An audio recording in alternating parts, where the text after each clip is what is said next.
Hello everyone, स्वागत है आप सभी का मेरे यूट्यूब चैनल विधिक संसार में। आज की इस वीडियो में हम सिविल प्रोसीजर कोड 1908 के पार्ट 8 जो कि बात करता है रेफरेंस, रिव्यू और रिवीजन के बारे में। इस वीडियो में हम सिर्फ रेफरेंस को डिटेल में पढ़ेंगे जो कि सेक्शन 113 में दिया गया है। सेक्शन 113 बात करता है रेफरेंस टू हाई कोर्ट। जैसा कि नाम से ही क्लियर हो रहा है, रेफरेंस टू हाई कोर्ट मतलब केस, किसी भी केस का रेफरेंस कहाँ दिया जाएगा, हाई कोर्ट में भेजा जाएगा और हाई कोर्ट के निर्देश को फिर फॉलो किया जाएगा। बेयर लैंग्वेज क्या कह रही है? Subject to such conditions and limitations as may be prescribed. कहते हैं उन सभी कंडीशंस जो भी वहाँ पे नियम्स हैं या जितने भी वहाँ पर समय सीमा जो भी इसके लिए रहेगी, उन सभी को फॉलो किया जाएगा रेफरेंस को फुलफिल करने के लिए। Any court may state a case and refer the same for the opinion of the high court.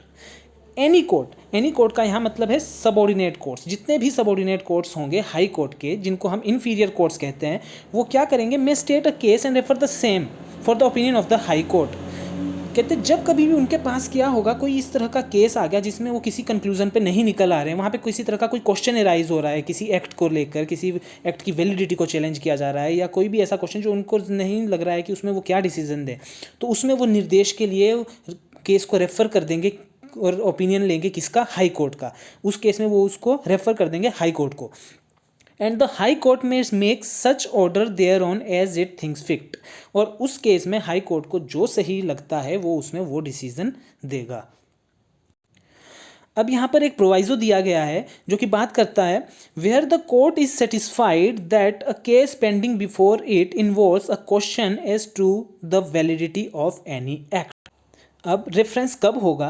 कहते जब कभी भी इंफीरियर कोर्ट को ये लगता है, वो सेटिस्फाइड हो जाते हैं that a case pending before it. कहते उनके ध्यानार्थ जो केस है उसमें क्या है? इन्वॉल्व हो रहा है, शामिल हो है एक क्वेश्चन जो कि चैलेंज कर रहा है किसी एक्ट की वैलिडिटी को, उसको वो क्वेश्चन कर रहा है। ऑर्डिनेंस है, कोई अध्यादेश जारी हुआ है, उसको वो क्वेश्चन कर रहा है, ठीक है। और रेगुलेशन है, कोई अधिनियम है, कोई नियम है, उसको वो क्वेश्चन कर रहा है। और of any provision content in any act, या कोई और ऐसा प्रोविजंस है किसी एक्ट में, कोई ऐसा प्रोविजन है, कोई लॉ है जिसको वो क्या कर रहा है, उसके ऊपर वो क्वेश्चन क्रिएट कर रहा है। ऑर्डिनेंस और regulation the determination of which is necessary for the disposal of the case. और जो उसका तय होना बहुत ज़रूरी है, और जो भी इस तरह का कोई क्वेश्चन है उसका तय होना बहुत ज़रूरी है, किसके लिए? उस केस के फाइनल डिस्पोजल के लिए। तो उस केस में क्या होगा? कोर्ट जो है रेफर कर देगी केस को, किसको? हाई कोर्ट को। और हाई कोर्ट जो उसमें होगा, जो उसको सही लगता है, वो उसमें डिसीजन देगा। And is of opinion that such act, ordinance, regulation और प्रोविज़न इज इनवैलिड और इनऑपरेटिव। और जो सबऑर्डिनेट कोर्ट है वो उस ऑर्डिनेंस, उस रेगुलेशन और या फिर उस एक्ट का जो प्रोविज़न है उसके बारे में उसके क्या धारणा है, वो उसको ये सोचता है कि वो कहीं ना कहीं इनऑपरेटिव है, वो कहीं ना कहीं इनवैलिड है, वो उसके साथ सही नहीं बैठ रहा है, मतलब वो कहीं ना कहीं क्या है? इनवैलिड है। But has not been so declared by the high court. परंतु हाई कोर्ट या सुप्रीम कोर्ट ने उसको पहले कभी भी उसके बारे में कोई इस तरह की टिप्पणी नहीं की है, उस पर कोई निर्देश नहीं दिया है। तो सबऑर्डिनेट कोर्ट उस पर डायरेक्ट कोई डिसीजन नहीं दे सकता है जब तक कि उसको कंफर्म कौन ना करे, हाई कोर्ट या सुप्रीम कोर्ट ना करे। इसलिए वो क्या करेगा? The court shell state a case setting out it's opinion and the reasons therefore and refer the same for the opinion of the high court. The court shell state, तो वो उसमें जो उसका ओपिनियन है, जो उसको उसमें सही लग रहा है कि ये केस जो है इसमें ये डिसीजन उसका होगा, वो अपना ओपिनियन उसको लिख करके किसको भेज देगा? रेफरेंस में हाई कोर्ट को भेज देगा। और फिर जो हाई कोर्ट को सही लगेगा, अगर हाई कोर्ट को उसका जो उसने ओपिनियन भेजा अगर वो सही लगा तो उनको उसको बाइंडिंग कर देगा। अगर उनको वो सही नहीं लगा तो हाई कोर्ट उसमें जो निर्देश देगा वो क्या होगा? बाइंडिंग होगा। उसके लिए वो अपना ओपिनियन के साथ साथ उसके रीजंस भी देगा कि उसको ऐसा क्यों लगता है, ठीक है। जो सबऑर्डिनेट कोर्ट होगा उसको रेफर करने से पहले वो उस पर अपने रीजंस भी देगा, अपना ओपिनियन पूरा देगा कि उसको इसलिए ऐसा लगता है कि इसमें ये डिसीजन आना चाहिए। फिर हाई कोर्ट उसको कंसिडर करेगा और जो हाई कोर्ट को सही लगता है वो उसमें वैसा डिसीजन देगा।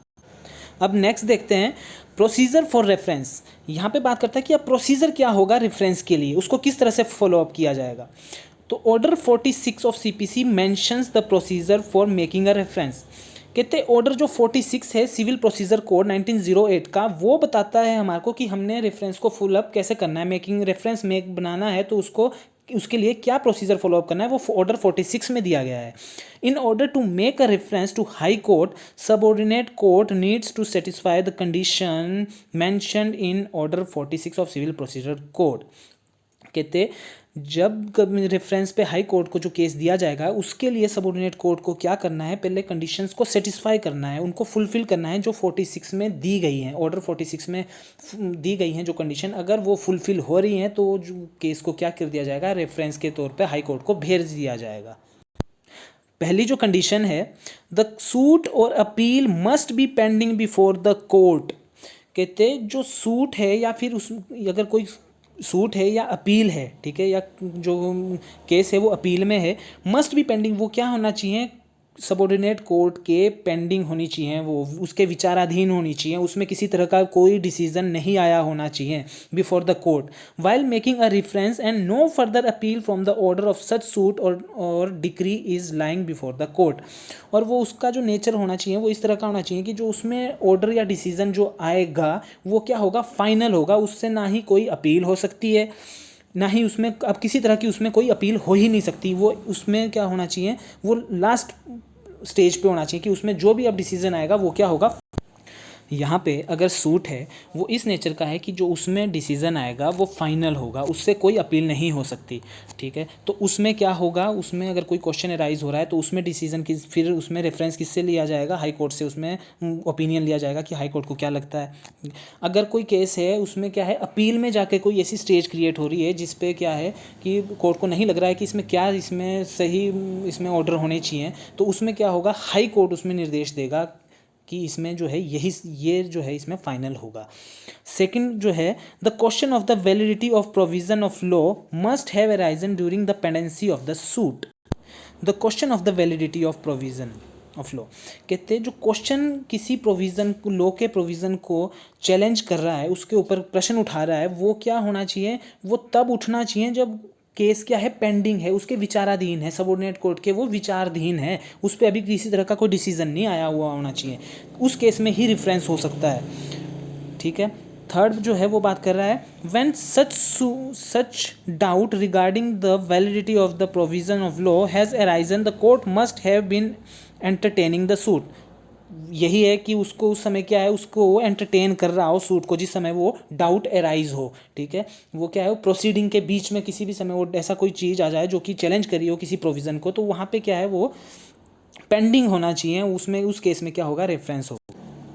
नेक्स्ट देखते हैं, who can apply for reference. कहते हैं रेफरेंस के लिए अप्लाई कौन कर सकता है, कहते either on an application made by a party और सुओ मोटो। कहते या तो एप्लीकेशन उसमें क्या करेगी, पार्टी लगाएगी उसमें रेफरेंस के लिए, जब पार्टी को ऐसा लग रहा है कि इसमें जो है किसी इस तरह का क्वेश्चन अराइज हो रहा है जो कहीं ना कहीं चैलेंज कर रहा है, तो उसमें क्या कर सकती है, वो भी एप्लीकेशन लगा सकती है हाई कोर्ट को, या फिर और सुओ मोटो। सुओ मोटो का क्या मतलब है, सुओ मोटो एक मैक्सिम है जो कि बात करती है ऑन इट्स ऑन मोशन, मतलब कोर्ट को अगर खुद लगता है तो कोर्ट भी क्या करता है, अपने मोशन पे क्या कर सकता है, एप्लीकेशन दे सकता है, किसके लिए, रेफरेंस के लिए, हाई कोर्ट में, ठीक है। तो ये रहा आज का हमारा टॉपिक, रेफरेंस। अगर आप लोगों को मेरी वीडियो पसंद आई है तो लाइक, शेयर, कमेंट और सब्सक्राइब जरूर करें। Thank you.